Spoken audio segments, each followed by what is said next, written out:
تیرے جہاں میں ہے تلخ بہت بندہ مزدور کیوں کا بال جبریل کی معروف نظم لینن کے اس شعر کا مصرع ثانی آج میری گزارشات کرتے ہیں۔ علی وقار علامہ محترم نے اس ایک شعر میں معاشی استحصال،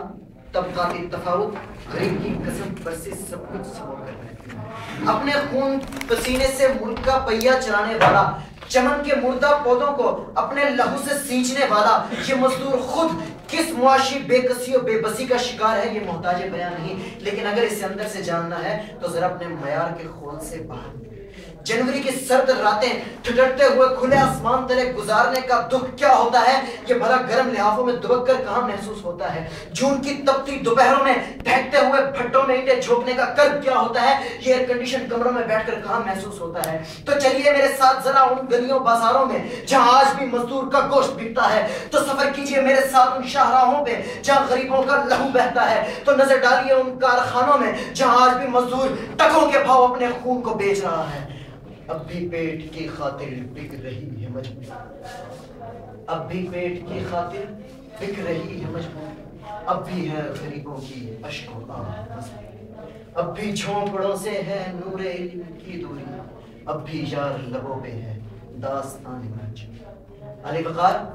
مزدور کے لیے زندگی محض صبح سے شام کرنے کا نام نہیں، اس کے لیے کوئی زندگی سادہ سا 5 حرفی لفظ نہیں، تلخ اور کڑوی زندگی اس کے بکھرے ہوئے بالوں کی طرح ہے، اس کے ذہن میں آنے والے بے معنی اور بے بس خیالوں کی طرح ہے، صفحہ دہر پہ پھیلے ان لاتعداد سوالوں کی طرح ہے جس کا ہمارے پاس کوئی جواب نہیں۔ علی وقار ذرا ان تنگ و تاریک گلیوں میں بنے کچے مکانات میں جھانک کر دیکھیے جہاں زندگی میں 24 میں 20 گھنٹے کام کرنے کا مقصد صرف اور صرف 2 وقت کی روٹی کمانا ہے، جہاں زندگی میں 24 میں سے 20 گھنٹے کام کرنے کا مقصد صرف اور صرف موت کو ایک دن اور ٹالنا ہے، جہاں زندگی کا مقصد محافل و تقاریب میں شرکت کرنا نہیں، جہاں حکومتوں کے بدلنے سے، پارٹیوں کے ٹوٹنے بکھرنے سے کوئی فرق نہیں پڑتا، کہاں قاتل بدلتے ہیں فقط چہرے بدلتے ہیں، کہاں قاتل بدلتے ہیں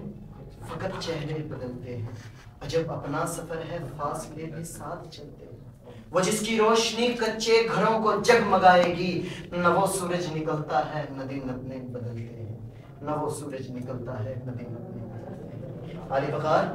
مزدور کی زندگی اور موت کا مسئلہ کس قدر غیر اہم ہو گیا ہے کہ اس کی زندگی اور موت کا مسئلہ ہمارے دانشوروں کی میز تک پہنچ ہی نہیں پاتا، اس کی بے گور و کفن کٹی پٹی لاش پر ہمارے ایوان میں بحث کرنا پسند نہیں کیا جا سکتا، اگر اس کی بے کسی و بے بسی پر بحث کرتا ہے تو کون؟ ہم طلبہ، کیوں؟ تاکہ آج ہم میں سے 9-10 طلبہ گرما گرم تقاریر کر کر کوئی پوزیشن لے جائیں، ہم میں سے کوئی طالب علم اپنی تقریر میں جذباتی جملے بول کر کوئی پوزیشن لے جائے، ججز اپنے فیصلے سنا کر واپس چلے جائیں۔ علی وقار کیا فرق پڑتا ہے؟ مزدور کی بے بسی و بے کسی تو چونکہ تم برقرار ہے، افسوس صد افسوس ایک بار پھر مزدور کی تلخیوں بے بسیوں بے کسیوں کو ہم نے اپنے لیے استعمال کر ڈالا، افسوس صد افسوس اس کی بے بسی و بے کسیوں غربت کا ایک بار پھر ہم نے تماشا بنا ڈالا۔ جب کہیں بیٹھ کے روتے ہیں وہ بے کس جن کے،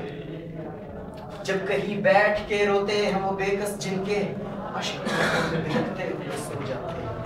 ناتوانوں کے نوالوں پہ جھپٹتے ہیں عقاب، بازو تولے ہوئے منڈلاتے ہوئے آتے ہیں۔ جب کبھی بکتا ہے بازار میں مزدور کا گوشت، شاہراہوں پہ غریبوں کا لہو بہتا ہے، آگ سی سینے میں رہ رہ کے ابلتی ہے نہ پوچھ، اپنے دل پہ مجھے قابو نہیں